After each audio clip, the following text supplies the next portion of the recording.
Before I start, make sure you like the video, subscribe to the channel, and leave a comment if you've ever driven a lonely highway at night and felt watched, even when you were alone.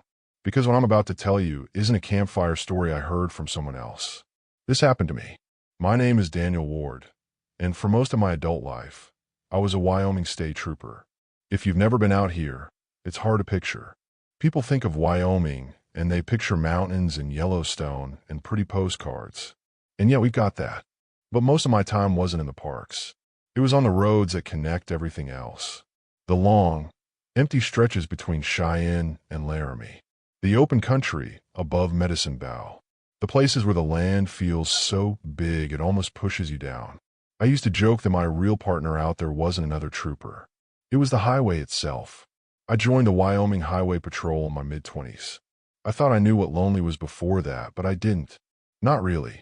Not until I started working nights on 287, with the wind slamming into the side of my cruiser, the sky black except for the stars, and miles of dark prairie on both sides.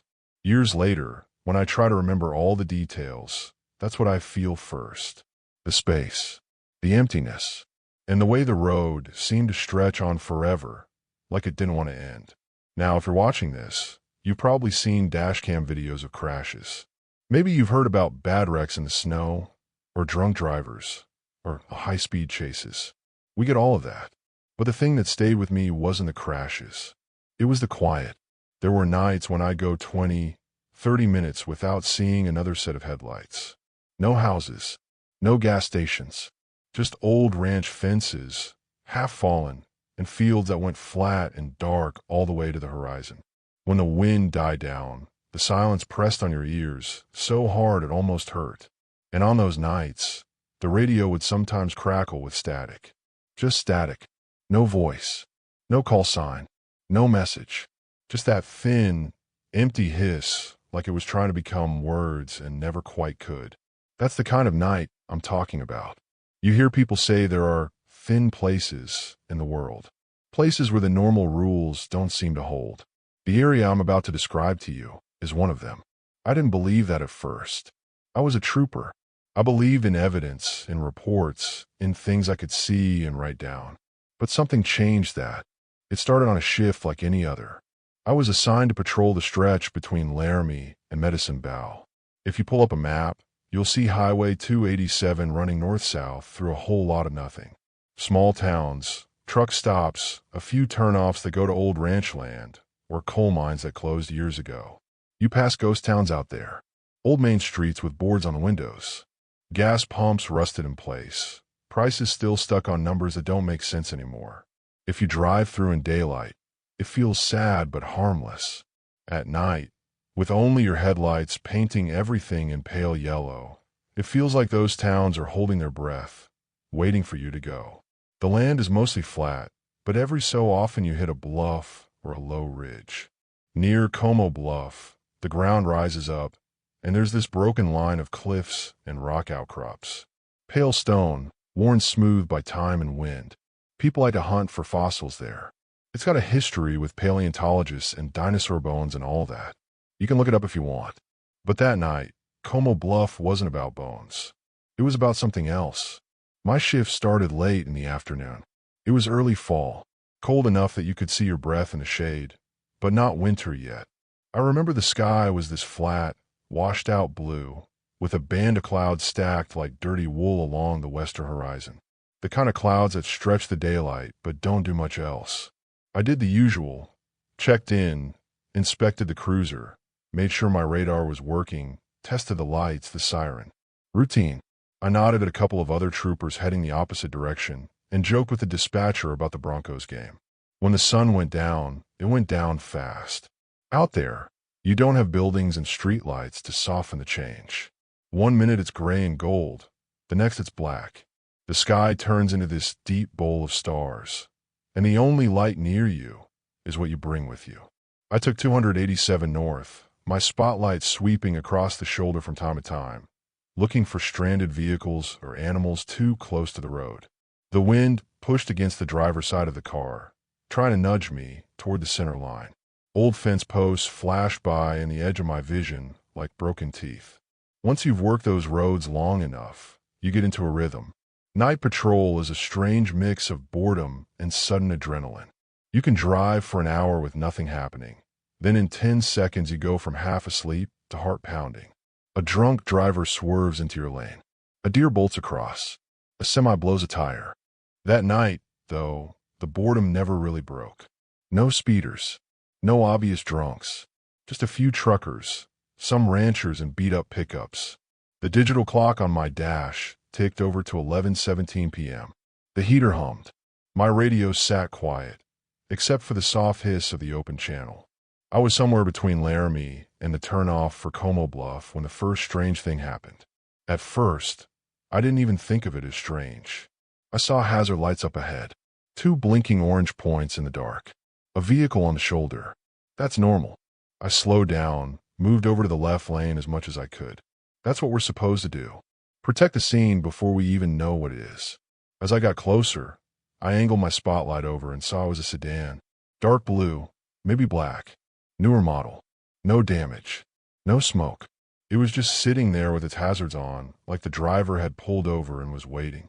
Dispatch, this is 214. I said into the mic. I've got a vehicle stopped with hazards on northbound 287 near mile marker. I glanced at the post as it slid by. Near marker 29. I'll be checking it out. Copy, 214. The dispatcher answered. Her voice came through clear.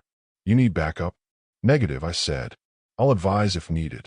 I pulled onto the shoulder a safe distance behind the car, flipped my rear flashers on, and shifted into park. The wind hit as soon as I opened my door. That dry Wyoming gust full of cold and dust. It snapped at my uniform and stung my eyes. The sedan's hazards blinked, steady. Left, right. No movement inside that I could see yet. I walked up along the passenger side, one hand resting on my holster like I'd been trained, the flashlight beam cutting through the dark. Wyoming Highway Patrol. I called out, coming up beside the back window. Is everyone okay in here? No answer. The driver's window was rolled up. The glass was dark enough that I could only see my own reflection. My hat, my face, the beam of my flashlight bouncing back at me. I tried the handle. It was unlocked. That was a little odd. Not crazy. People forget. People get flustered when something goes wrong with their car. But most folks out here lock up, especially at night. I opened the door slowly, ready to step back if someone lunged or if there was a dog inside. But the car was empty. No driver. No passenger. No sign of anyone at all. I leaned in just enough to check the ignition. The key was still in it, and the engine was running. That detail stuck with me. The engine was running, and the hazards were on, but there was no one there. Hello. I called again, even though I knew it was pointless now. Highway Patrol. If you're out here, call out. The wind swallowed my voice.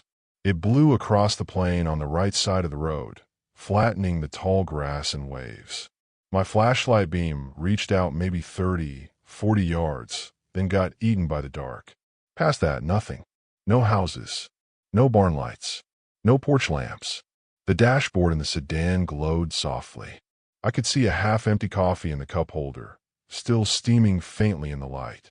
That meant whoever had been here hadn't been gone long. On the passenger seat, there was a cell phone charger cord and a crumpled receipt from a gas station in Laramie. I checked the back seat. Empty. No bags. No child seats. No shattered glass like somebody got pulled out or forced out. It looked like someone had just stepped out of the car and wandered off. I keyed my radio again. Dispatch 214. Go ahead, 214. I've got an unoccupied vehicle here. Engine running. Hazards on. No sign of driver or passengers. I'm going to run the plate and do a check of the area on foot. Copy that. Advise when you have the plate. I stepped to the back of the car, shined my light on the license plate, and read it into the mic. Dispatch confirmed they'd run it. I knew it would take a minute. In the meantime, I did what we always do. I started a search. I walked along the gravel shoulder, sweeping my flashlight beam across the ground. You look for everything in those moments. Footprints, blood, broken glass, a dropped phone, skid marks, anything that tells you someone got hurt, got picked up, or got lost. At first, there was nothing but the usual trash you see along rural highways. a crushed beer can, a faded fast food bag, bits of rubber from a blown tire long ago. Then I saw the footprints. They started just in front of the driver's side door. They were faint, but clear enough in the beam. One set, normal shoes, probably a man, based on the size and spacing. They went down the slight slope of the ditch, across a wet patch of soil near a culvert, and then turned out toward the open plain. I followed them, my boots crunching on gravel, and then sinking a little into the softer ground. "Hello," I called again. "This is the highway patrol. If you're out here, call back. You might be injured."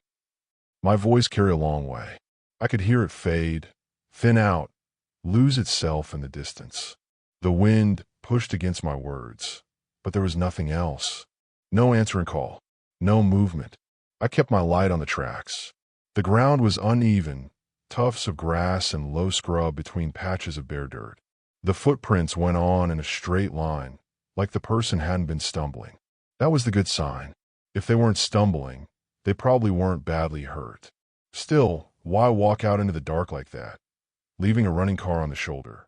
I glanced back at the road. My cruiser's lights turned the highway behind me into a flashing red-blue tunnel. The sedan sat in front of that, hazards blinking, engine humming. It suddenly looked very small, very alone. Sometimes, when you're out there, you get this sense that the land is too big for you, like you're not supposed to be there at all. That feeling settled over me then, heavy but vague. I tried to shake it off. "Dispatch 214, I said into my shoulder mic. "Go ahead. Do you have any reports of a pedestrian or a disabled motorist in my area? Any 911 calls?" "Negative, 214. Nothing in the last hour near you." I frowned and kept walking. The prints led me another 20, maybe 30 yards. I started to think I should call for another unit, maybe even SAR, just to be safe. If the driver had gone far enough, they could get turned around in the dark and miss the road completely. But then the print stopped. Not faded, not washed out. They just stopped. One last clear footprint in a patch of fine dirt. And then nothing. No more impressions. No marks of someone turning or jumping or kneeling. Just empty ground. I stood there, shining my light in a slow circle, my breath turning into pale clouds in the beam. The wind brushed against the grass and made a low hiss. I took a few steps forward, then to the side, trying different angles in case I'd lost the trail, but there was nothing. 1 second, someone had been walking away from their car. The next second, they were gone. I know how that sounds. I know all the rational things. Maybe the soil changed and didn't hold the prints. Maybe the person had turned back at some point and walked in their own tracks. But when I checked, it didn't look that way. It looked like they just walked out into the open field and vanished. That was when the feeling hit me. It slid over my skin like cold water. The little hairs on the back of my neck stood up under my collar. The wind died down for a moment, actually died like someone had reached over and turned the volume down on the world. Everything went too quiet. I heard my own heartbeat, the faint buzz of blood in my ears, the soft crackle in my radio, even though no one was talking. And under that, I felt watched. There were no houses, no line of trees, no parked vehicles, just open land, stretching out flat under the stars. But I felt eyes on me from the tall grass, from the low dips in the earth, from the black beyond my flashlight's reach. The plane itself felt awake. I turned slowly, my flashlight sweeping. I called out one more time, louder. "If you can hear me, you need to call out. I'm with the highway patrol. You might be in danger." Nothing.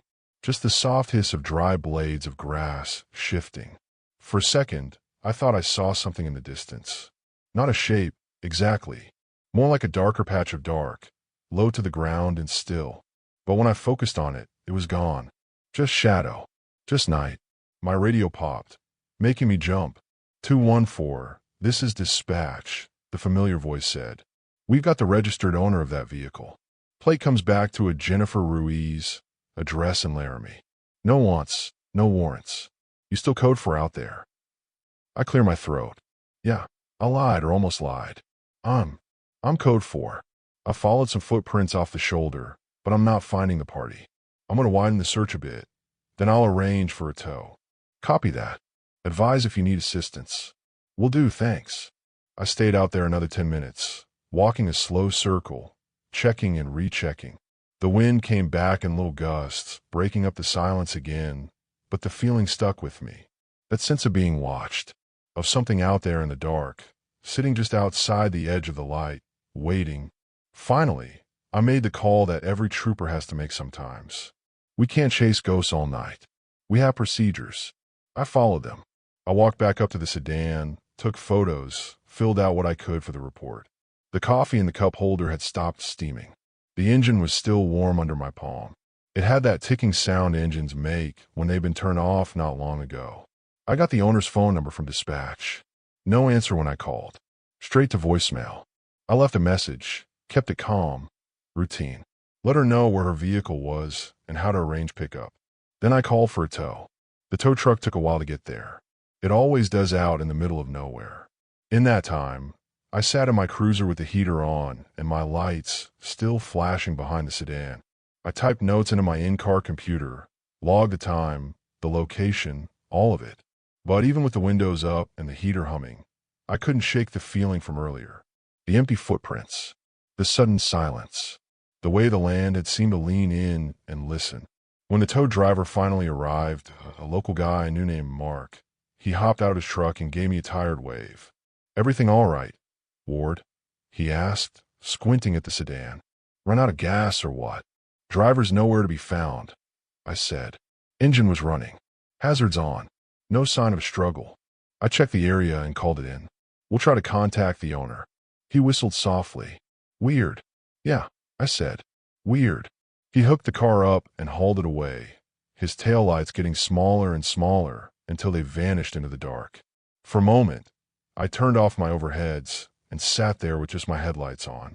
The road looked different without the flashing red and blue. It was just empty, a black line cutting through miles of nothing. The stars were cold and sharp above Como Bluff. The wind had died again, like somebody had hit pause on the whole world. That was when my radio hissed with static. Just for a second, a soft rush, like breath against the mic. I leaned closer, expecting a voice, a call, some ordinary noise.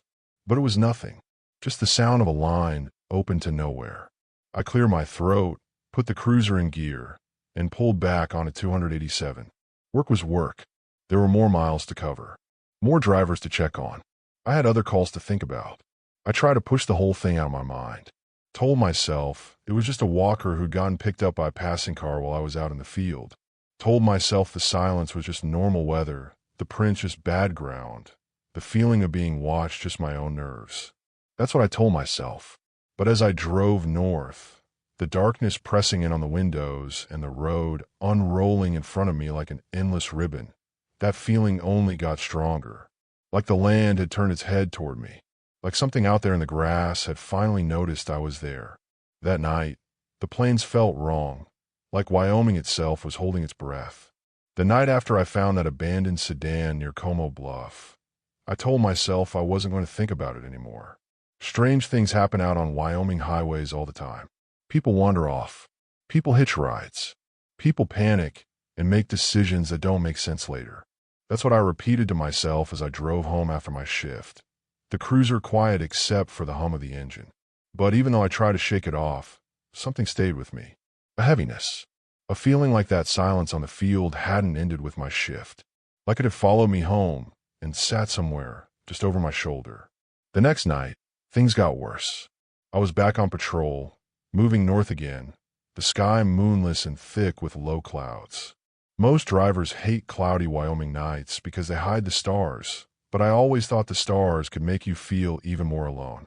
Clouds, at least, gave you something to look at. Around 10 p.m., my patrol radio gave a soft crackle. That wasn't unusual. Radios acted up all the time out here. But this wasn't the usual hiss and pop static. This sounded softer, closer, almost like breathing. I adjusted the volume and leaned toward the receiver. "Dispatch, this is 214. Do you copy?" I asked. The static faded. Then, under it, buried so faintly that I wasn't sure I heard it right, came a whisper. I froze. I couldn't make out any words. It didn't sound like a call sign or a distress call. It wasn't a prank either. There was something weak about it, something strained, like someone speaking through layers of cloth. The voice didn't rise or fall. It just hovered there, a low, trembling whisper sliding under the static, and then disappearing completely. 214, dispatch answered after a moment. We read you fine.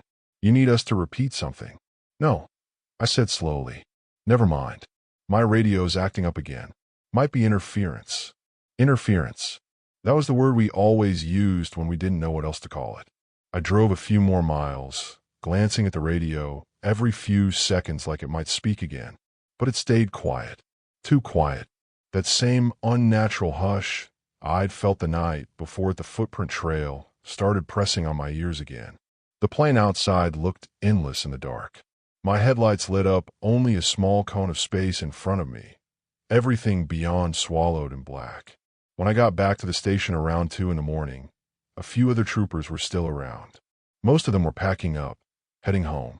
The atmosphere was loose, people joking and swapping stories. I stayed back, leaning against the counter, trying to figure out how to bring up the whispering without sounding rattled. Finally, one of the older troopers, Bradshaw, said, "Hey, anyone else hearing weird chatter on the HF band lately? My radio's been whining like a dying elk on certain stretches."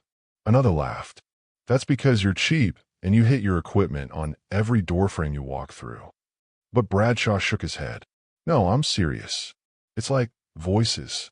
Real faint. Too faint to make out, but not just static." A couple of guys nodded and said they'd heard similar things the past week. Someone joked that maybe the dinosaurs under Como Bluff were trying to call for help. Another said it was just atmospheric scatter from storm states away. They all laughed about it. I didn't, because I hadn't said a word about what I heard, and they just described the same thing. I stayed late after the others left and filed my paperwork, but part of my mind kept replaying the whisper, the tone, the strange rhythm. It didn't sound like a normal voice, and as much as I hated the thought, it didn't sound like interference either. The next morning, I finally got a call back from the registered owner of the abandoned sedan, Jennifer Ruiz. We agreed to meet at the station in Laramie. She was a young woman in her 20s with tired eyes, and her hair pulled back like she hadn't slept well in days. The first thing she asked was, "Did you find him?" "Find who?" I asked, though I already felt the answer coming. "My brother, Lucas." She told me he'd borrowed her car the afternoon before I found it, saying he was headed toward the old quarry near Red Mountain. He'd been talking for weeks about wanting to explore the area. Something about checking out a place people used to talk about. "What place is that?" I asked. Jennifer hesitated. She looked embarrassed somehow. "He called it the listening place." I waited for her to explain. She didn't. "Is that a real place?" I asked. "Not officially," she said with a nervous shrug. I thought he was joking at first. He said he read about it on old forums and heard stories online. Something about a spot where the ground echoes wrong, where if you sit still long enough, you can hear things under the soil. She shook her head, rubbing her eyes. I told him it was stupid. He went anyway, and he never came back. I wrote everything down, staying professional, but inside my stomach dropped. The quarry, the footprint trail, the whisper on the radio, and now the listening place. I asked if she knew exactly where her brother planned to go. She told me she didn't, but mentioned he'd marked a few spots on a camping map he kept in her glove box. We went out to evidence storage and pulled the map from the car. He'd circled 3 spots near Red Mountain, one of them right next to a faded old handwritten note. Restricted, unstable ground. The ink was old, maybe decades old. I took a picture of the map and returned it to the bag. "You think he's okay?" Jennifer asked quietly. "I don't know yet," I told her honestly, "but I'll follow up." She nodded, but I could tell she didn't believe me. I couldn't blame her. Something about all this felt wrong in a way I couldn't put into words. That night, the weather turned. A fast-building storm rolled in from the west. Dark clouds with lightning that didn't strike the ground but flickered deep inside the sky like veins. The kind of storm that made the air taste metallic. I was back on 287 again, running radar, but the wind was so strong it shook the cruiser. The radio was quiet at first, nothing but soft static between dispatch updates. Then, around midnight, the whispering came back. Only this time, it wasn't faint. The static rose slowly, like someone turning a dial. Then the whisper slid through, distant but clearer. The voice dragged across the syllables, slow, careful, like someone speaking a language they didn't quite know. Daniel. My whole body went cold. It said my name. I grabbed a mic fast. Dispatch. This is 214. Are you calling me on an alternate channel? A moment of silence. Then Dispatch answered, calm as ever. Negative, 214. We haven't transmitted anything in the last 5 minutes. You breaking up? The whisper came again, soft, winding through the static. This time it sounded almost curious. Daniel. It was wrong. The tone was off, like whoever, whatever was saying it was rolling the shape of my name around in their mouth, trying to figure out the right way to form it. Dispatch. I'm hearing something. Something on frequency. Please confirm you don't have any cross-channel bleed. 214. Dispatch said, sounding confused. All channels are clear on our end. Weather's calm here. You sure you're not picking up wind noise? Calm there. But not here. Here the storm was shaking the whole sky. Before I could respond, the whisper stopped. Not faded, stopped. Like it cut itself off. Lightning flickered across the horizon, lighting up the plains in a brief, pale flash. That was when I saw the figure. Far down the shoulder. Tall. Upright. Unmoving. Facing me. My headlights barely reached that far, but I could see the shape standing rigid against the wind. No sway. No shiver. Just a straight, dark silhouette. I slowed down, not stopping yet, trying to make sense of what I was seeing. Hitchhikers weren't uncommon, but no one stood that still in winds this strong, and no one waited on the shoulder with their back stiff like a post. When I finally rolled to a stop, the figure didn't move. I drew a slow breath, put the cruiser in park, and turned on the spotlight. The beam swept across the roadside, but the figure was gone, completely gone. There was nowhere for them to run. No buildings. No trees. No ditch deep enough to hide in. Just open grassland stretching out flat in every direction. I stepped out of the cruiser anyway, flashlight ready, the wind slamming into me so hard it pushed me half a step backward. The air smelled sharp, chemical almost, like the moment right after lightning hit something. Ozone. The scent was thick enough that it burned the inside of my nose.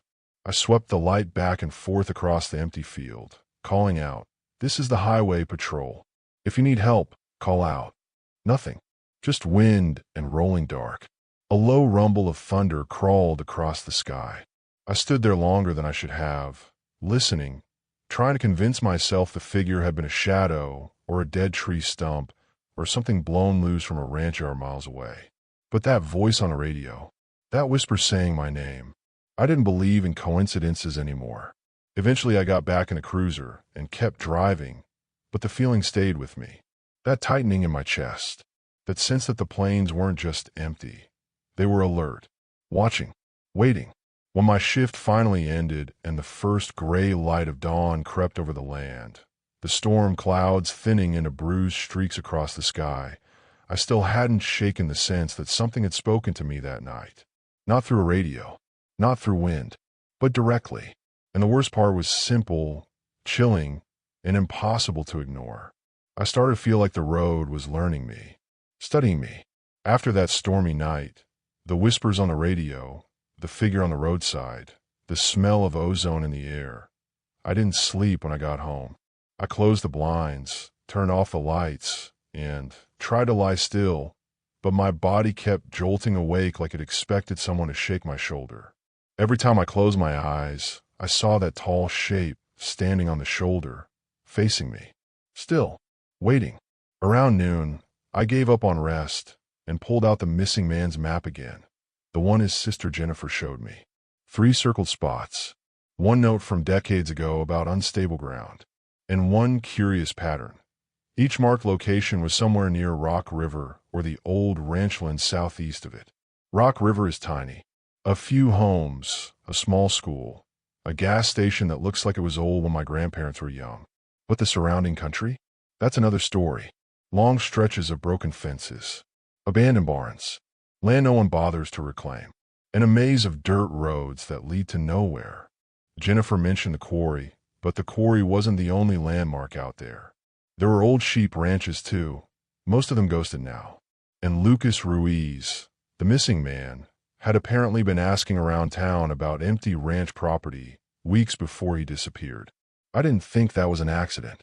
By early afternoon, I was in uniform and driving west, coffee shaking in my cup holder as I took the highway toward Rock River. Clouds drifted slow and wide overhead, long streaks that barely moved. The sky felt stretched thin, like too much pressure was sitting behind it. My radio stayed quiet, which was its own kind of wrong. As I left the pavement and turned onto a dirt road, dust rose behind me in pale waves. The road narrowed, splitting in places where old tire tracks veered off. Grass grew thick in the center. Some parts were washed out from the spring thaw years ago and never repaired. After almost 30 minutes and several dead-end turns, I found what I was looking for: a rusted gate hanging off one hinge, the remains of a sign nailed crooked to a post. Maddox Sheep Ranch, EST 1937. Most of the letters were gone, but enough remained to make out the name. The lane leading up to the ranch was nothing but hardened mud ruts. I eased the cruiser forward, the suspension groaning, grass brushing the undercarriage. When the house came into view, I almost thought it had collapsed completely. The roof sagged inward. Shingles lay scattered across the yard. A porch once painted red now leaned like it was drunk, but there was smoke curling lazily from a short metal pipe on the side. Someone was home. I parked near the remains of a fence and stepped out. The air smelled faintly like wood smoke and old soil.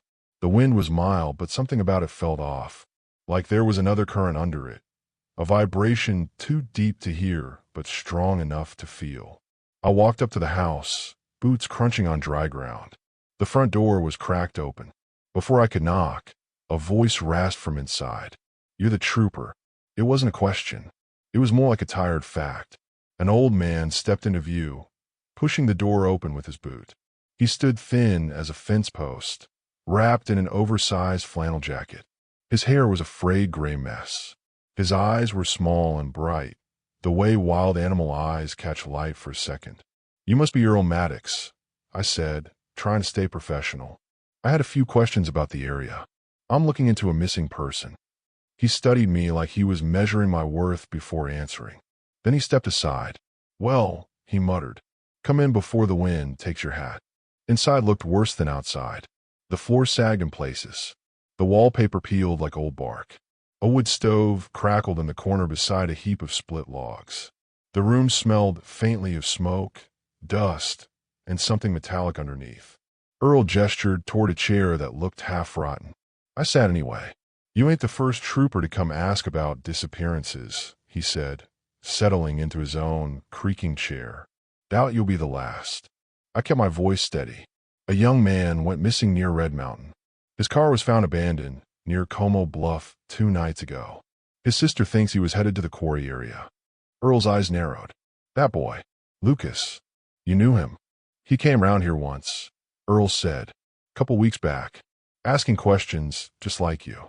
Asking about lights." "Lights?" My pulse kicked a little. "What lights?" Earl leaned back. "The white ones. They float low on the plains. Quiet as breath. Don't blink. Don't fade. Just move against the wind like they own the place." I waited. "They're out there most nights," he went on. "Folks around here pretend they ain't, but they know better. Cattle see 'em. Coyotes see 'em. But animals keep distance. Won't graze near the ridge no more." "What ridge?" He pointed through the broken window toward a line of distant hills. "East side of the quarry. Eartham's over there. Been that way longer than I've been alive." That faint vibration I felt outside the house stirred in my memory. A weird, low tremor that wasn't quite audible. "What do you mean by ear thumbs?" I asked. "Exactly what I said." Earl snapped, then softened just a little. "You stand there long enough, you feel it in your bones. Like the ground ain't settled. Like something underneath is moving. Not constantly, just every so often. Like breathing. Or waiting." He stared past me, lost for a moment. "Animals know bad land," he murmured.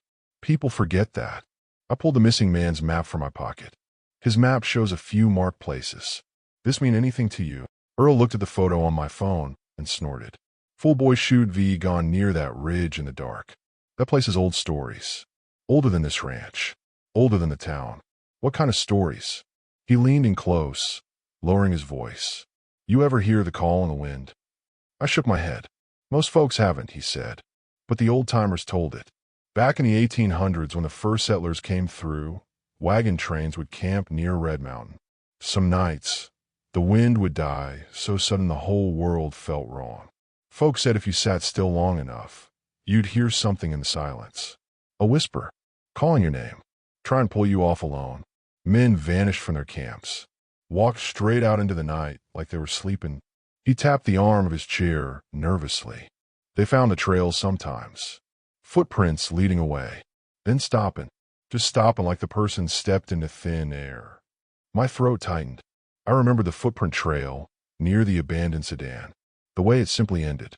You think whatever happened to those settlers is happening again? I asked quietly. Boy, Earl said, eyes sharp, it never stopped. He struggled to stand, grabbed a crumpled paper from a drawer, and handed it to me. It was a hand-drawn map. Old, maybe decades old. Faded pencil lines marked hills, valleys, and a jagged ridge. One spot near the quarry was circled in dark ink. Across the circle were 3 shaky words. Do not go here after dark. I felt a chill crawl beneath my collar. You drew this. When I was 20, Earl said. Went out there with a couple buddies, thinking we were brave. World was big back then. We were stupid. Sun went down faster than we expected. Wind stopped. And then, he swallowed hard. Something whispered in my head. Not outside. Inside. Like I had a second voice, speaking under my own thoughts. I couldn't understand the words, but I knew it wasn't me. What did you do? I ran. Didn't care where. Didn't look back. I stopped ranching near that ridge after that. Wouldn't let my sheep graze closer than a mile. Land ain't normal there. It don't want people. Earl's voice trembled slightly, but not from age. From memory. He stood and paced near the window, staring across the open plain. You're looking for that Ruiz boy, but you won't find him in daylight. And if you go near that ridge after dark, you won't come back either. I have to try, I said. It's my job. He turned sharply, eyes fierce despite his frail frame. He stepped closer and gripped my sleeve with surprising strength. Listen to me, trooper. Silence is wrong out here. When the plains go quiet, something's listening. A gust of wind rattled the window frame. Earl's grip loosened, and he stepped back. His breath came shallow, like the memory had drained him. I thanked him, though the words felt hollow. I promised to check back with him. He didn't answer. He just stared past me, toward those distant hills, as if waiting for something to move. Outside, the wind was thin and cold. The sky had shifted again, clouds gathering in long streaks like pale scars. I walked to my cruiser slowly, Earl's map still clutched in my hand. The circled spot haunted me. The stories haunted me. And the way Earl's voice lowered when he said inside my head made my skin crawl. I got into the cruiser, shut the door, and sat still for a long moment. I could almost feel that vibration in the ground again. A low, almost pulsing tremor, too faint to track but impossible to ignore. The sun was dipping. Shadows grew long across the plain. I didn't want to be anywhere near the ridge after dark, but I told myself I would go in the morning. I could check the area safely then. I started the engine. As I turned the cruiser around to head back toward the main road, something caught my eye just beyond a low hill. A white light, soft, round, hovering no more than 6 feet above the ground. It drifted sideways, slow, steady, gliding against the wind. No sound, no flicker, just a silent, glowing orb moving as if curious. I stared, breath caught in my throat. Then, without warning, it blinked out, gone in an instant like someone flipped a switch. The grass where it had hovered swayed gently, as if disturbed. My fingers tightened around the steering wheel. Whatever Lucas Ruiz had been chasing, whatever Earl was terrified of, it was real, and I was getting closer to it. I put the cruiser in drive. The image of that white light burned into my thoughts. I didn't know it yet, but seeing that light was the last normal moment I'd have for a long time. Because from that point on, the plains weren't just quiet, they were waiting. and waiting things never wait without a purpose. That thought sat with me the whole drive back from Earl Maddox's ranch. I kept seeing that silent white light, floating against the wind like it was patrolling the hills. Not searching, not lost, just watching. By the time I got back to town, the sun was already low. I should have gone home. I should have filed my notes, slept, and gone out in the morning like I told myself I would. Instead, I found myself in the break room at the station, staring at Earl's hand-drawn map under the weak fluorescent lights. The lines were rough, but clear enough. The circling ridge, the old quarry, the spot he'd marked with those 3 shaky words. Do not go here after dark. It was getting close to dark. I told myself I was just going to do a drive-by, confirm the terrain, maybe see if there were any fresh tire tracks leading toward the quarry. That was it. I wasn't planning to hike in. I wasn't planning to go near that circled spot. We lie to ourselves a lot more easily than we lie to other people. By the time my shift started and I had my cruiser checked out, the sky was bruised with purple and deep blue. A faint orange strip clung to the western horizon, but everywhere else, dusk was smoothing into night. I signed out over the radio and headed north, Earl's map folded on the passenger seat. The fields slid by, darkening with every passing mile. I passed the turnoff for Rock River, then took a narrow dirt road that branched east, following the map's rough directions. The road out to the quarry wasn't much of a road at all. It looked like it had been built for heavy trucks decades ago, then forgotten, left to erode and crack. Long ruts cut through dried mud. In places, the track split apart where water had carved it up, leaving sharp drop-offs. I eased the cruiser forward, feeling every bump in the steering wheel. At some point, the radio started to hiss. It was subtle at first, just a soft static underneath dispatch's normal chatter. I checked the antenna connection out of habit, but it was seated fine. I told myself it was just the remote location. But as I got closer to the old quarry marked on both the official map and Earl's hand-sketched one, the static deepened. It went from a whisper to a low, pulsing hiss, like someone crumpling paper right next to my ear. Then the headlights washed over something in the dirt ahead. Tracks. I slowed to a stop and shifted into park. The static on the radio climbed a little higher, then leveled off like it was waiting with me. I grabbed my flashlight and stepped out. The air felt colder here. Not by much, but enough that I could see a faint cloud when I breathed. The ground under my boots was chalky and uneven. Weeds clawed up through broken rock.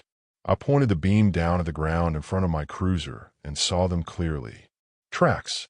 Deep, wide impressions in the dirt, like something heavy had passed through, pushing down so hard the soil had cracked around the edges. They weren't tire marks. There was no tread pattern, no parallel lines, just single, oval-shaped depressions, spaced too far apart to be from any normal vehicle. I walked along them, following the line. Each print was maybe 2.5 feet long. They sank inches into ground that barely took my own weight. Whatever made them had to be massive, heavier than any ranch truck, heavier than a loaded semi, even. There was no way a piece of heavy equipment had been brought out here recently. No one used this road. No fresh scuff marks from tires. Just these deep, lonely impressions. The spacing between them was wrong too. Too long for a human stride. Too regular to be random ground collapse. It was like something had walked out here. Something big. I swallowed, throat dry, and forced myself to keep going. Dispatch, this is 214. I said into my mic, trying to keep my voice level. Nothing but static. Dispatch, this is 214. Do you copy? I repeated. The static clicked once in my ear, then went flat. No voice. No identifiers. It was like the signal had been cut, and someone left the line open. I frowned and glanced back at the cruiser. The dashboard lights were dimmer than they should have been. Not off, just faded, like the power was running through syrup. The GPS screen in the center console had frozen, the little arrow that showed my position stuck in place. The time display blinked midnight, even though I knew it was well into shift. The hairs on my arms rose under my sleeves. I shut the driver's door and went back to the tracks, lifting the flashlight again. They led toward a low drop in the ground ahead, a dark bowl shape in the land that had to be the old quarry. The farther I got from the cruiser, the more the air seemed to thicken. A faint buzzing lay under the wind, like a far-off engine running underground. I slid down a slope of loose rock and dirt, half sliding, half walking, boots sending small stones tumbling ahead of me. The quarry opened up around me, a wide pit with steep, scarred walls. Rusted machinery lay scattered across the bottom. Old excavators with their arms frozen mid-swing. Conveyor belts collapsed into bent skeletons of metal. No sign of recent work. Just age, abandonment, and something else. I swept the flashlight across the nearest piece of machinery, a rusted metal frame half buried in gravel. Something pale fluttered in the beam, caught on a jagged edge. I stepped closer. It was a strip of fabric, torn and frayed, dancing slightly in the faint wind. Dark blue, maybe black. The color was faded, but there was a pattern near the edge, white stitching in the shape of a logo. I dug into my memory. Jennifer had shown me a photo of her brother, Lucas. He'd been wearing a dark jacket in that picture, the kind with a small white logo on the sleeve. I reached out and touched the fabric. It was stiff, cold. The edge where it had torn looked fresh compared to the rusted metal. Not brand new, but not from decades ago either. Lucas, I called out, my voice echoing off the quarry walls. This is the highway patrol. If you're down here, call back. Silence answered. Heavy, thick. The kind Earl had warned me about. I swallowed and looked around. The buzzing under my feet seemed stronger now. Not loud, but steady.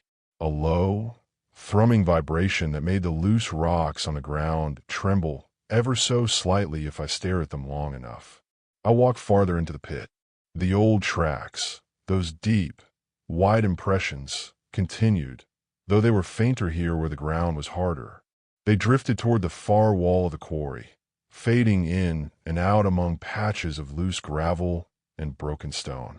As I followed them, my flashlight beam slid across something carved into the rock face. At first, I thought it was graffiti. Kids came out here sometimes, even if they weren't supposed to. They sprayed their names and crude jokes on the walls. So seeing marks on the stone wasn't weird by itself. But these weren't spray-painted. They were carved. Deep, clean lines cut into the pale rock, forming shapes that hurt to look at. Not letters, not numbers, just symbols. Spirals that weren't quite spirals. Angles that seemed to tilt away even though they were flat. Interlocking lines that made my eyes want to slide off them, like they didn't want to be focused on for too long. I stepped closer, lifting the light. The edges of the carvings were sharp, sharp enough that when I brushed one with my fingertip, I felt a sting. I pulled my hand back and saw a thin bead of blood. No weathering, no rounding from wind or rain. Someone had carved these recently, but the quarry had been closed for years, and the nearest town was quiet enough that if someone had been driving out here regularly, we'd have heard about it. I took a few photos with my phone, the shutter sound feeling far too loud in the still air. That was when I heard the hum clearly. It had been a background thing before, something my brain filed as distant machinery or blood rushing in my ears. But now it rose up like someone turning the volume on a radio. A low, steady tone, deep enough that I felt it in my chest more than I heard it with my ears. It seemed to come from the rock itself, from beneath it, like a huge generator buried far below the quarry floor had just kicked on. I turned in a slow circle, scanning the pit. There was no visible source, no power lines, no active equipment, just rust and stone and that awful, steady hum. It grew. The vibration ran up through my boots and into my legs, rattling in my knees. My lungs caught the rhythm of it without my consent, like my breathing wanted to match it. My teeth buzzed faintly. My vision felt too sharp and too distant at the same time. Then it shifted. It went from a simple tone to something with texture. Layers. A ripple in the sound that almost formed patterns. Almost formed syllables. Not quite words, but not just noise either. I pressed my hands hard over my ears. It didn't help. The hum was inside. Inside my head, inside my chest. It filled the space where my own thoughts should be. It pushed against them, testing their strength. I dropped to one knee, gritting my teeth, staring down at the gravel. Tiny stones danced in place, jittering in time with the vibration. "Stop," I whispered. "Just stop." The hum didn't stop, but it did shift again, the pitch sliding up for a moment, then dropping low. It reminded me of someone trying out sounds for the first time, testing different shapes with their mouth, trying to find something that fit. My name whispered across my memory, the way it had sounded over the radio that night in the storm. Drawn out, bent. Daniel. I squeezed my eyes shut. The world narrowed to the buzz in my skull and the pounding of my heart. For a second, I had the insane idea that if I just relaxed and let the sound in, it would stop hurting. That if I stopped fighting it, it would turn soft, gentle, familiar, like letting a tide pull you instead of standing against it. That thought scared me more than the hum itself. I forced myself to stand. My legs felt shaky, like I'd run a long distance. I stumbled toward the slope I'd come down, rocks slipping under my boots. The hum followed, steady, throbbing, curious. At some point, I realized I was breathing too fast. Short gasps, my chest tight, panic. I dug my fingers into a rock ledge and pulled myself up the incline, breath burning in my throat. The hum rose for a moment, then dropped low again, almost disappointed. When I reached the top of the quarry, the air felt thinner, colder. The open sky above looked too big. The clouds stretched thin across it like they were trying to cover something and failing. I staggered away from the edge, hands on my knees, sucking in air that still carried that faint metallic taste. The hum was still there, softer now but no longer just in the ground. It was inside, sitting somewhere behind my ears, like a song stuck in my head that I never wanted to hear again.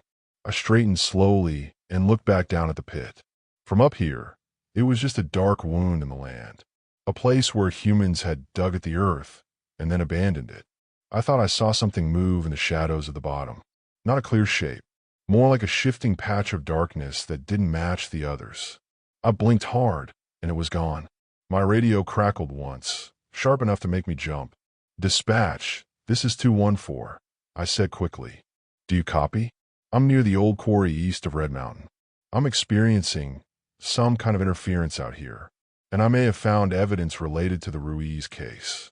Static hissed, then cleared. 214, we read you, Dispatch answered. Her voice sounded normal, solid. "Say again your location." "Old quarry near the ridge line," I said. "Send my coordinates from the last ping, and log my report. I found a torn piece of clothing and unusual ground markings." "Copy, 214. Do you require assistance at this time?" I almost said yes. Almost told them to send another trooper, to have someone else feel this humming, to confirm I wasn't losing it. Then I thought about explaining the hum out loud. The symbols, the feeling that the ground itself was awake. "Negative," I said instead. "I'm clearing the area now. We'll return to station to file a full report." "Copy. Check in when you're back on the highway." I lowered the mic, fingers trembling slightly. As I turned toward the cruiser, something caught my eye on the ridge beyond the quarry. A thin line of higher ground silhouetted against the fading light. Someone was standing there. Tall, too tall, a dark figure on the ridge, perfectly still, facing my direction. There were no trees, no posts, nothing else that shape could be. It was just there, like it had been waiting for me to climb out and look up. My skin went cold. "Hey," I shouted, cupping my hands around my mouth. "This is the highway patrol. If you're up there, identify yourself." The wind tugged my words away. The figure didn't move for a heartbeat. 2, 3. Then very slowly, it stepped backward, not turning, not running, just taking a long, smooth step back, then another, melting into the darkness behind the ridge. It was like the night itself swallowed it. I felt the hum in my head pulse once, like a heartbeat responding to something. My hands tightened on the flashlight until my knuckles ached. I wanted to chase after whoever, or whatever that was. But my legs refused. Every part of my body screamed that going closer would be a mistake I couldn't undo. Instead, I backed toward the cruiser, not turning my back on that ridge until I had the door open and one foot inside. Even then, I kept my eyes fixed on the line of hills, half expecting the figure to step forward again. It didn't. I slammed the door shut, started the engine, and headed back the way I'd come. The GPS screen flickered back to life after a minute, the clock jumping from midnight to the correct time like nothing had happened. The radio cleared, too, dispatch voices returning to normal. But the hum in my head stayed, quieter now but constant, like something far below the quarry floor had noticed me, and something on the ridge above had measured me and decided to wait. As the quarry disappeared behind me and the empty plains opened up ahead, one thought settled in my chest like a stone. I wasn't alone in that quarry. Something waited below us, and something watched from above. You have not enough humanizer words left. Upgrade your surfer plan. I drove back to the station from the quarry with the hum still sitting behind my ears like a trapped wasp. Even after I showered and changed and tried to eat something, it stayed there, soft, steady, patient. I kept telling myself it was nothing more than stress, maybe a migraine coming on. But deep down, I knew it wasn't a headache. It was something else, something that had been waiting under that quarry floor for God knows how long. By morning, sleep hadn't helped. I sat at my desk long before my shift started, staring at the glowing computer screen while the rest of the station creaked awake. The coffee tasted bitter and metallic. The chair felt too small. Every sound seemed sharper than it should have been. I tried to focus on paperwork, but my mind kept drifting back to the carved symbols on the rock, the torn piece of jacket, and that tall figure watching me from the ridge. Eventually, I gave in and started searching the archive system. The quarry itself didn't show up in many records. It had been worked heavily in the 1950s and 60s, then closed abruptly. No details, just a simple line in a dusty digital file. Operations discontinued due to unstable geological conditions. Right. Unstable ground. Earl had said the land breathed. I searched deeper. Reports older than the quarry shut down. If there were disappearances like Lucas's, maybe the system had something archived. After an hour of digging, I found them. 3 incident reports from 1972, 1976, and 1979. Each labeled with a vague title like Missing Person Inquiry, Red Mountain Sector, or Field Search Summary, Quarry Vicinity. Each one short. Too short. And each one sealed. Someone had locked them decades ago. But the summaries were visible. Barely. The 1972 report mentioned a ranch hand named Carter who walked away from his truck during a night storm. His footprints went intermittent and then stopped completely. The 1976 one described 2 geology students who wandered off-site during a survey. Their equipment was found near a ridge. The rest was redacted.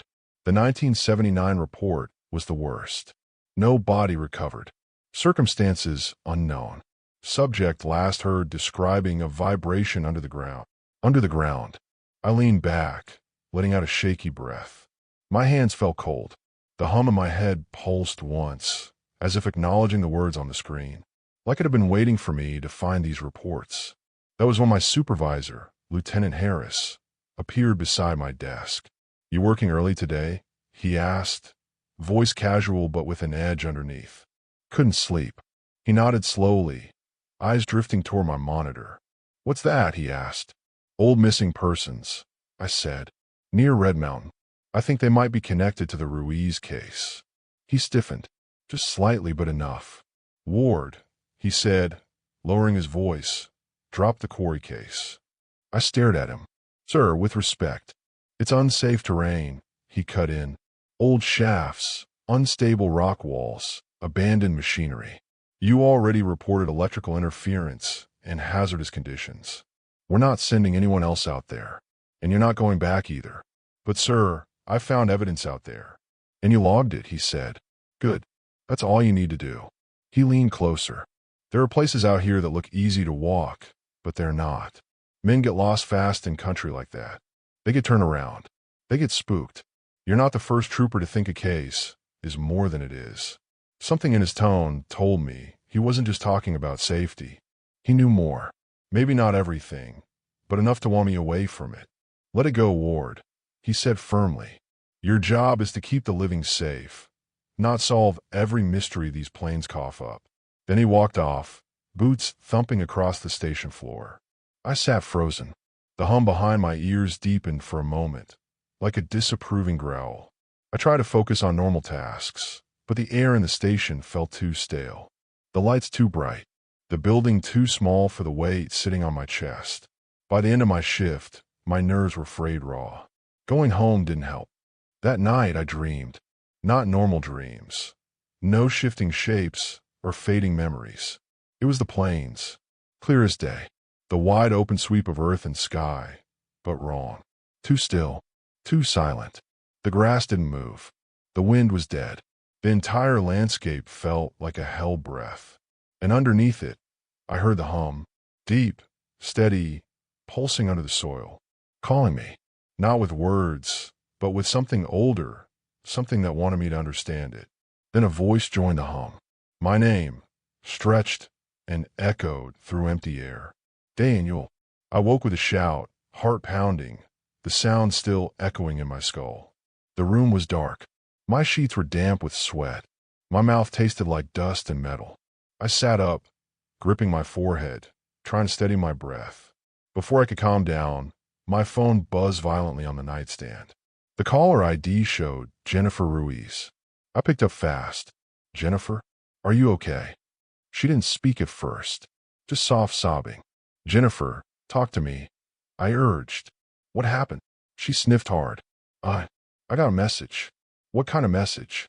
From my brother. She whispered. From Lucas. My stomach tightened. Did it sound like him? Yes, but no. Her voice cracked. It came through my voicemail. There was no caller ID. No number. Just a sound. A whisper. And it said something. Do you still have it? Can you play it for me? She hesitated. I don't want to hear it again. But I can describe it. I waited. There was breathing, she said shakily. Slow. Dragging. Like someone hurt. Then there was wind. Or maybe static. And then she choked, and I heard the raw terror in her voice. It said one word. What word, Jennifer? Below. A long silence fell between us.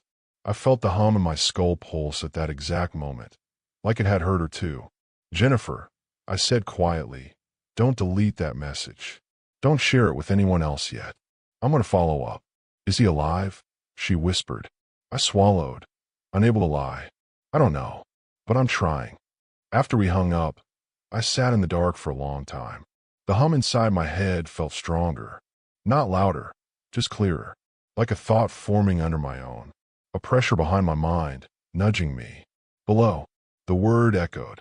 I knew where I needed to go next, even though every rational part of me screamed not to. I drove back toward Rock River the next afternoon. The weather was calm, too calm, sunlight flat and pale, the wind barely touching the grass. I took the same rough dirt road out to Earl Maddox's place. The old ranch house leaned, even more than before, like it had aged 10 years in a single night. Earl was sitting on his porch, staring out at the plains with that vacant, faraway look. When he heard my truck, he didn't stand, just raise his eyes. You came back, he said softly. I need to ask you something, I said, stepping up onto the sagging porch boards. Did anything happen last night? Did you hear anything? He looked at me for a long moment before answering. I hear things every night, he said. Some nights are louder. I held out my phone. Lucas's sister got a message. A whisper. It said below. Does that mean anything to you? Earl's jaw clenched. He looked out toward the distant ridges. The land opens, he said quietly. What does that mean? Not like a hole, he said. Not like a cave. Not something you can see. It opens in other ways. Ways that old folks used to understand, but no one listens anymore. I waited. He took a shaky breath. It happens every few years. A shift. A thinning. The ground feels it first. Then the animals. Then the people who pay attention. Is that why the quarry hums? I asked. Earl shook his head. The quarry didn't make the hum. It just got built where the land was weak. Those men never understood what they were digging into. He turned to face me fully, his wrinkled face tight with fear. You went past the fence line, didn't you? I didn't answer. I didn't need to. Earl sighed like he was mourning someone not dead yet. I warned you, he said. If you keep going down there, you'll hear the call. And if you answer, even for a moment, you won't come back the same. My heart thudded once hard. What is the call? I asked. He stared at me, eyes sharp and wounded at the same time.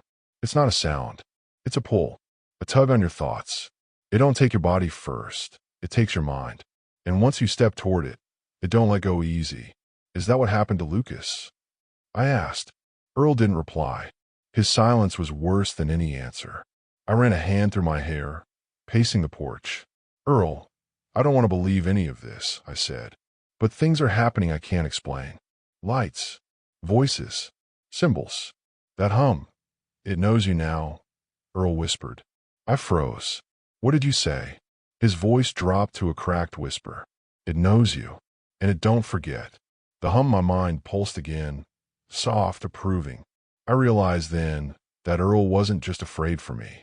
He was afraid of me. I followed them. Every step farther from the cruiser felt like a choice I couldn't undo. My mouth was dry. My palms were damp on the flashlight handle. The hum in my head grew stronger with each yard, like a radio turning up its volume one notch at a time. I reached the lip of the quarry and looked down. In the beam of my light, the pit opened below in jagged gray and black. Rusted machinery crouched at the bottom like dead animals. The shadows pooled thick between broken rock walls. The tracks slid down the slope of loose gravel and disappeared into the pit itself. I took a breath, then started down. The loose stones crunched under my boots and slid behind me, trickling down the slope in soft cascades. The vibration in the ground was stronger here, steadier. It felt like standing on the chest of something enormous and sleeping. At the bottom, I paused, turning slowly. The air was colder. The silence pressed harder on my ears. My flashlight beam caught the tracks again. They crossed the flat ground between the old machines, then veered toward the far wall of the quarry, where the rock rose up in a jagged, broken line. That was when I saw the fissure. It was just a dark slit at first, easy to mistake for a normal crack between boulders. But as I walked closer, I realized it was bigger than it looked. Maybe 2 feet wide at the base, widening slightly as it climbed the rock face, disappearing into shadow. Cold air flowed out of it. Not just cool night air, colder. Damp, almost, with a smell under it like metal and stone and old dust. The strange tracks led straight to it, then vanished into the dark. I stood there, beam pointed into the gap, heart pounding. Something in me screamed to stay out. Another part whispered, he went in there. Lucas went in there. You can't leave now. I squeezed through. The rock pressed against my shoulders at first, scraping my jacket. Then a few steps in, the fissure widened. My boots slid on loose gravel and small bones, little things that cracked underfoot. The hum in my head tightened into a low, steady tone that seemed to come from the stone itself.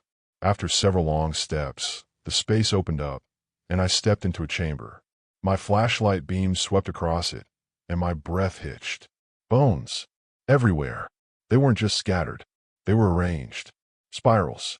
Rings twisting outward from the center of the chamber. Bone after bone laid down with a careful, awful precision. Animal bones mostly. Sheep, deer, maybe cattle. Long, pale shapes gleaming in the light. But here and there I saw something else. A human skull, jaw missing, lying on its side. A row of teeth still clinging to it. A femur, too thick and heavy to belong to any animal I knew from the area. Pieces of rib cages.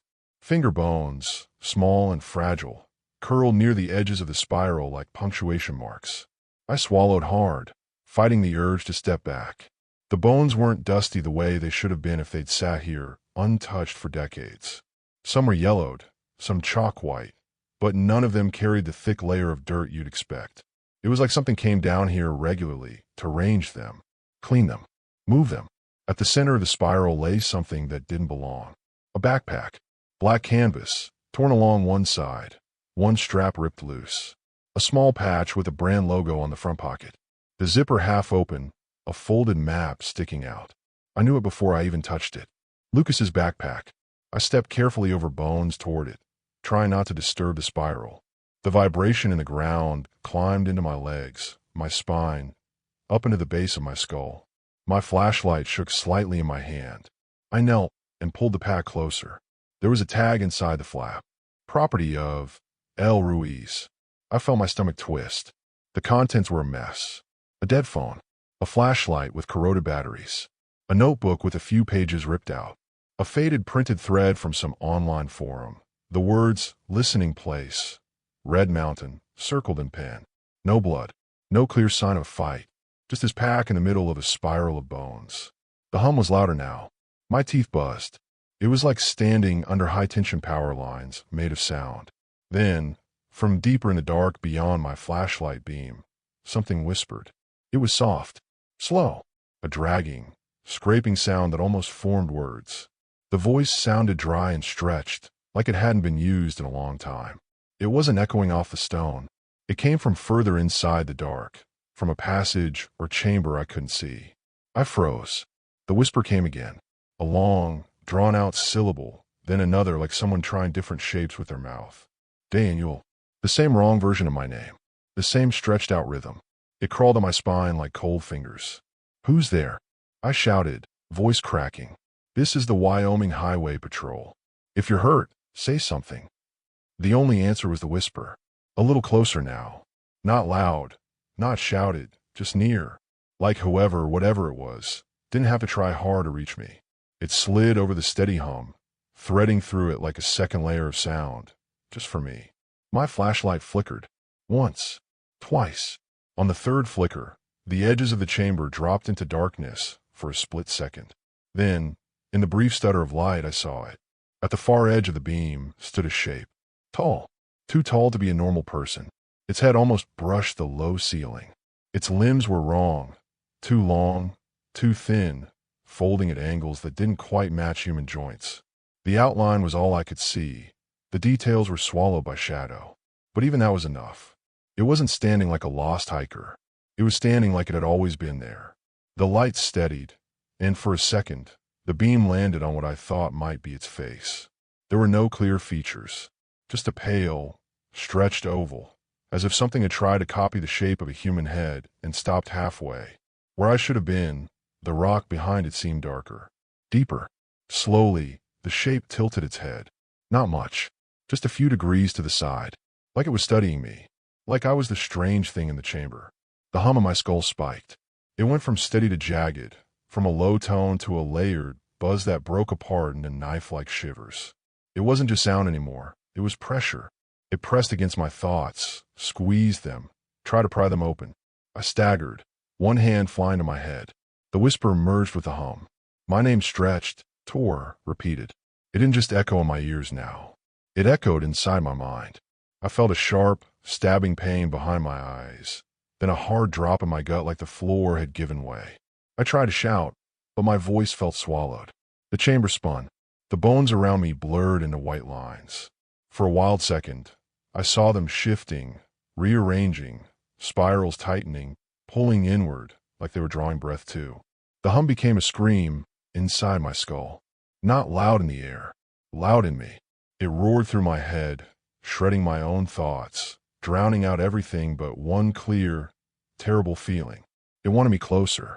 It wanted me to step forward and keep going into the dark, past the bones, past the pack, deeper into whatever lay beyond the edge of the beam.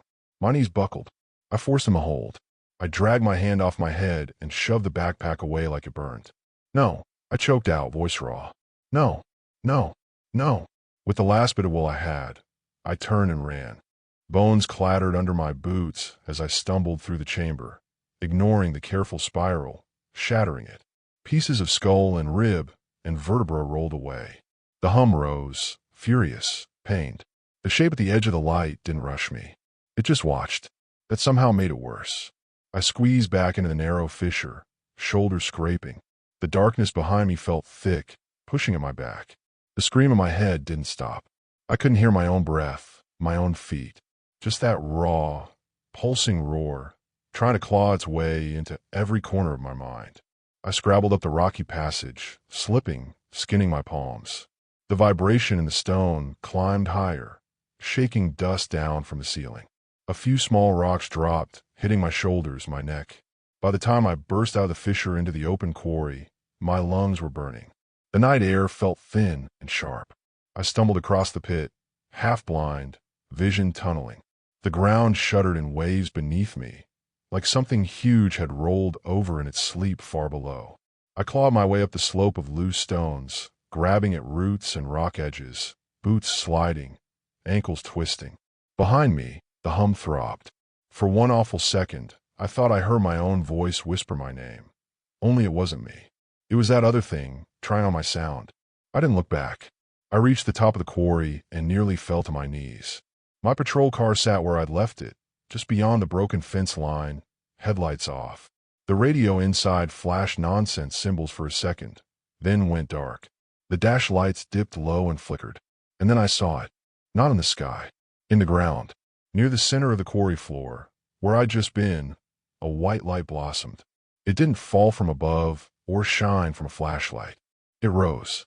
A soft, glowing orb, the same kind Earl had described, pushed up from the earth itself like it was being exhaled. It hovered just above the ground, bright and silent, growing stronger with each heartbeat. Another pulse of light, deeper under the surface, answered it. For a moment, I saw faint white veins spidering through the rock, a network buried in the land, trying to reach the open air. The hum in my head dropped to a low, eager growl. I backed toward the cruiser, unable to tear my eyes away. The orb hung there, still, as if tasting the night.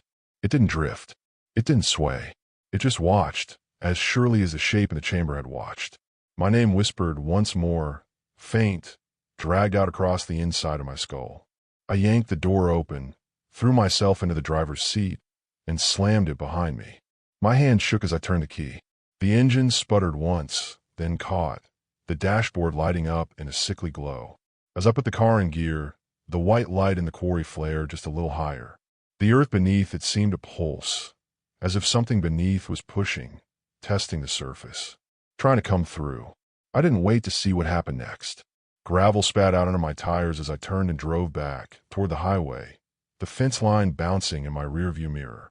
The hum inside me stayed, but the scream slowly faded to a dull, heavy throb. I didn't know how to name what I'd seen. I didn't know how to put it in a report. Bones and spirals. A voice inside my head. A shape that was almost human and not. A light rising from the earth like breath, made visible. I didn't know what to call it, but I knew one thing. Something down there wanted out, and it knew my name. That thought stayed with me all night like a stone in my chest. I drove back from the quarry in a daze. The white glow still burned into my vision. The feel of the ground breathing still in my legs. At the station, I filed a report so thin it was almost a lie. Unstable ground, possible illegal activity, no subjects located. I left out the bones. I left out the humming.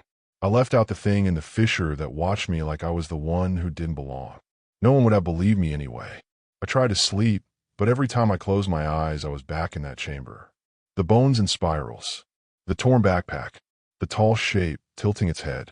The hum pushing into my thoughts like fingers. When I finally drifted off, my dreams were nothing but plains and darkness. The land rose and fell like a chest. My name slid through the wind, stretched, warped, wrong. I woke up with my heart hammering and that same low vibration under everything. Not under the floor. Inside my skull. The next afternoon, I drove back out toward Red Mountain. I told myself I was just checking the scene, confirming details for my report. That was the official story. The real one was simpler. Part of me needed to see that fissure again to prove I hadn't gone crazy. The land looked quiet when I pulled up to the broken fence line. Gray sky, soft wind, the faint smell of dust. Ordinary Wyoming. But as soon as I stepped over the sagging wire, the hum inside me rose, like something perking up when it hears footsteps in the hall. I walked to the edge of the quarry and shined my light down. The entrance was gone. The section of wall where the fissure had been was a jagged slide of fresh rock. Pale stone showed in long cracks, dust still clinging to broken edges. A heap of stone lay at the bottom, covering the spot where I'd squeezed through the night before. Yesterday, there had been a doorway into the earth. Today there was a rockfall, clean and recent, like the land had pulled a blanket over itself. I stared down, jaw tight, heart sinking. It didn't look like slow erosion. It looked like pressure, like something below the surface had pushed once, hard, then gone still, letting gravity do the rest. It felt less like the earth had collapsed, and more like it had sealed itself. The hum in my head gave a slow, satisfied throb. My phone buzzed in my pocket. It was Jennifer. Officer Ward. Her voice was breathless. shaking. "Can you talk?" "I can," I said. "What's wrong?" "I got another message," she whispered. "From my brother's phone." My stomach nodded. "Did you listen to it?" "Yes," she said, and I heard the guilt in her voice. "I know I shouldn't have, but I woke up and saw the notification, and I just did." "What did you hear?" I asked. She took a shuddering breath. First there was wind, really loud, but it didn't sound like normal wind. No background noise, no cars. It was like the phone was pressed against the air itself. Then I heard. She paused, fighting tears. I heard something crawling, like rocks being pushed aside. Slow, heavy. The hum in my head climbed higher. "Then I heard your name," she said. A chill slid through me. "My name." "It said it wrong at first," she said, stretched out. "Dayan," yelled just like that. She did a rough imitation, and my skin prickled. Then there was this scratching sound, and then he said that word again. The same one as the last message. "Below," I said. "Yes." Her voice broke, and I heard her start to cry. "It doesn't sound like him. It sounds like something trying to use his throat. I don't want to hear it again. I don't want any more." "Save it," I said. "Don't delete anything. But don't listen to them alone. If another one comes, bring the phone to me. And if you can, go stay with family for a while. Just get out of the house." "Will that make it stop?" she asked. "I don't know," I said, and I hated the honesty in my own voice. "But you shouldn't be alone with this." We hung up. I stood there at the quarry's edge, phone in my hand, watching a few pebbles slide slowly down the fresh rock face like something underneath was still shifting. The visible entrance was gone, but whatever was under there was still reaching up, and now it knew both our names. I left the quarry and drove straight to Earl's place. He was on his porch as always, hat low, hands folded, eyes on the plains. For a second, I wondered if he ever moved at all, or if he'd grown roots into the boards beneath his boots. When I stepped out of the cruiser, he looked at me once and sighed. "It touched you, didn't it?" he said. I stopped at the foot of the steps. "What did?" "The call," he said. "You went where it breathes. You listened. It listened back. Now you're carrying part of it home." I climbed the porch and sat on the rail. "What does that mean?" "Part of it." He studied my face, like he could see something crawling behind my eyes. "When the call chooses someone," he said slowly, "it don't just shout and move on. It leaves a bit of itself behind. Not in your pocket where you can drop it. In you. Like a sliver. Like a note jammed between your thoughts. You can still think your own, but they always have to play over its hum." I didn't want to admit how right that sounded. "It won't stop," I said. "Even at home, it's still there. Quiet, but there." He nodded. "I had that for a while. Back when I was young and stupid and walking where I shouldn't. Took years before it faded, and I don't think it ever left all the way. I just got old enough to hear other things louder." "How do I make it go away?" I asked. He gave a dry, humorless laugh. "You don't. You either learn to live around it, or you follow it until there's nothing left of you but what it wants." "What does it want?" I asked, though I already knew some part of the answer. "More of you," he said. "More of anyone it can hook. It ain't about eating your body. It's about pulling your mind under. About not being alone down there." He nodded toward the distant ridge. "Once you hear it proper, you're never just you again. You're you plus it, and it's patient. If you ignore it today, it'll wait for tomorrow. If you ignore it tomorrow, it'll wait for next year. Time don't mean much to what's under there." The hum inside me fluttered, like something pleased to hear itself mentioned. I left Earl's ranch with more dread than answers. The sun was slipping down. The sky went from gold to orange to bruised purple as I drove back to Highway 287. By the time I hit the blacktop, night had settled in for real. I told myself I was just going to finish my shift. No detours, no quarry, no risks. The highway rolled out in front of me, straight and empty. My headlights cut a clean lane through the dark. The radio was calm. A speeding warning here, a check plate there. Normal noise. For a while, I almost believed normal was still possible. Then I saw the figure. He walked along the right shoulder, back to me, head slightly bowed. My high beams picked out the line of his jacket, the dark of his hair, the pale flash of his hands. My chest clenched. I eased off the gas and pulled onto the shoulder behind him, flashers strobing red and blue over his outline. I stepped out into the cold. "Lucas Ruiz," I called, voice echoing across the empty road. "This is the highway patrol. Stop and turn around slowly." He stopped. Very slowly, he turned. I recognized him immediately. It was the same face from the photo Jennifer had shown me. Same nose, same jaw, same eyes. But he looked wrong. His skin was almost gray in the lights, stretched tight over his cheekbones. His eyes were too wide, the whites showing all around the irises. His lips were cracked, as if he'd been walking in a cold wind for hours. But there was no color in them at all. "Lucas," I said gently, "you're safe now, okay? We're going to get you out of here." He stared at me like he didn't understand the words. When he spoke, his voice came out thin and dry, like dust sliding down glass. "Below," he whispered. The words seemed to vibrate in my chest. The hum inside me surged, grabbing onto that single syllable like a hook. "Come toward me," I said. "Your sister's been looking for you. She wants you home." His head gave a small, jerky shake, like the movement wasn't quite under his control. Then, instead of stepping toward me, he took a step back. The motion was off. Not clumsy, not drunk, just off, like his legs were following a remembered pattern without fully understanding it. "Below," he said again, softer. The hum rose in my skull until my vision blurred at the edges. It felt like if I took one more step toward him, something inside my head would crack open. "Lucas, don't," I said. "Please, let me help you." For a heartbeat, his expression changed. His eyes softened. Pain flickered there. Real human pain, like a drowning man seeing a hand offered through the water. Then it was gone.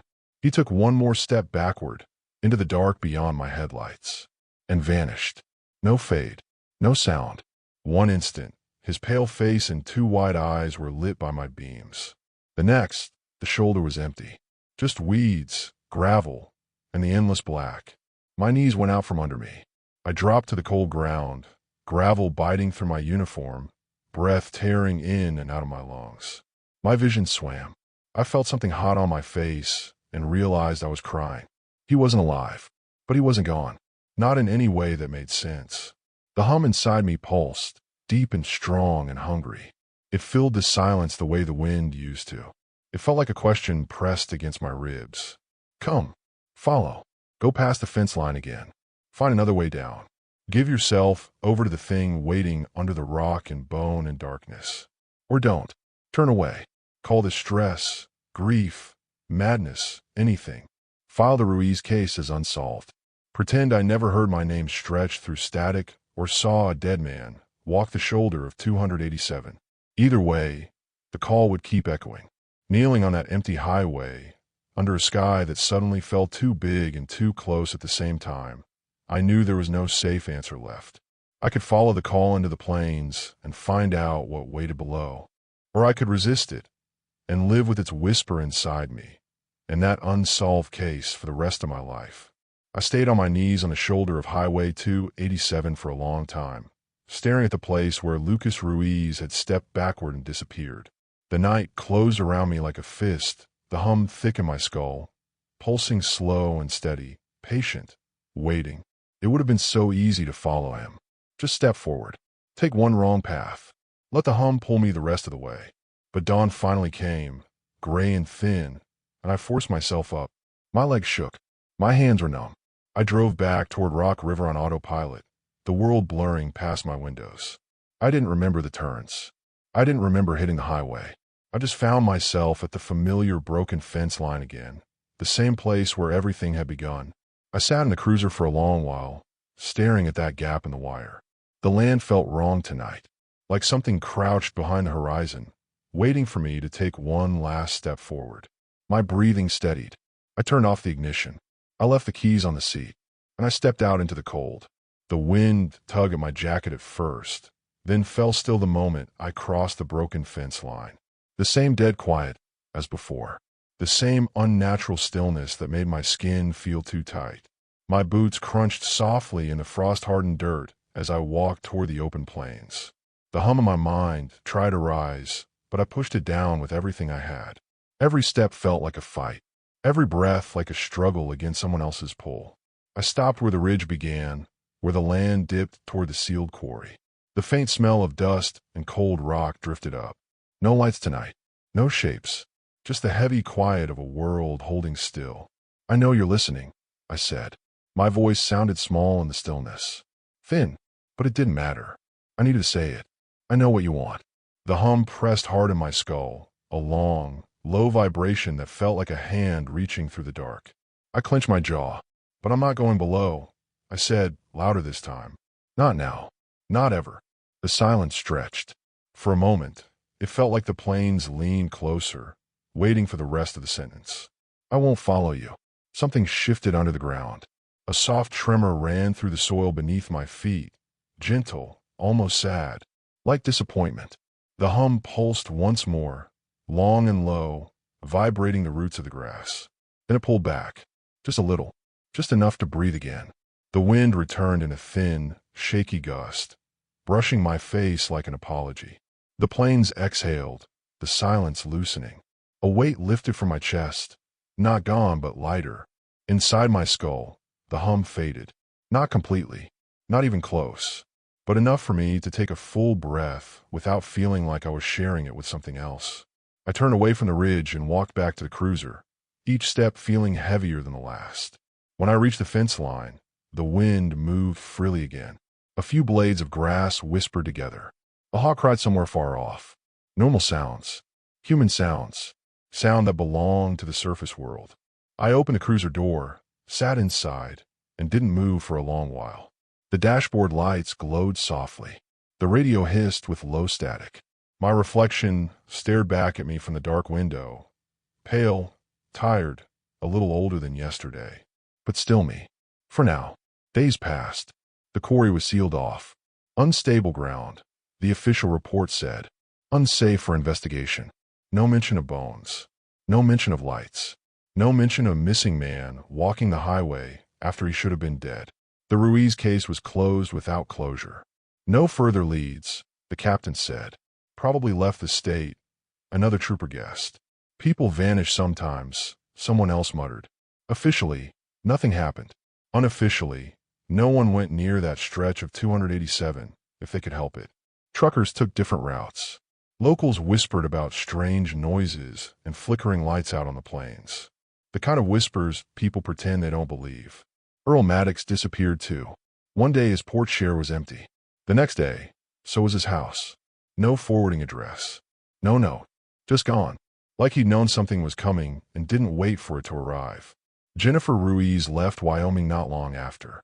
Sent me a message saying she couldn't stay in a place where the wind sounded like her brother's voice. She said she didn't want to hear any more calls in the night. She didn't say goodbye. She didn't need to. And me? I went back to patrol. The land looked the same, but it didn't feel the same. Every silent patch of grass made me tense. Every still moment in the wind made me stand a little straighter. Every time the radio crackled, my heart clenched. Some nights, when the wind picked up, I swore I heard something underneath it. Not words, not whispers, just a soft vibration, like an old engine warming under the soil. The hum never left me. It stayed tucked behind my thoughts, quiet but present, like someone humming through a closed door on the far side of the house. Waiting, listening, remembering. I learned to live with it, the way you live with an old injury. Never fully healed, never fully forgotten. I focused on work, on the living, on the roads that needed watching. But the plains remembered me. I felt it every time I drove past the broken fence. Every time the clouds dipped low over Red Mountain. Every time the wind stopped just a little too suddenly. And then, one night near the end of summer, as I drove the empty stretch between mile markers 25 and 29, the radio gave a faint click. Soft, barely a sound at all. Then a whisper slid through the static. Not loud, not rushed. Patient. Daniel. My breath caught in my throat. The hum stirred behind my eyes, rising like something stretching awake. I reached for the radio mic. Stopped halfway. Closed my hand around the steering wheel instead. The voice faded. The static settled. The night stretched open around me, wide and black and endless. I kept driving, headlights carving a path through the dark. And I thought, sometimes when the wind stops and the whole world feels frozen, I wonder if the call is waiting for me to slip. Maybe it always will. And maybe, one night, I will answer. You have not enough humanizer words left. Upgrade your surfer plan.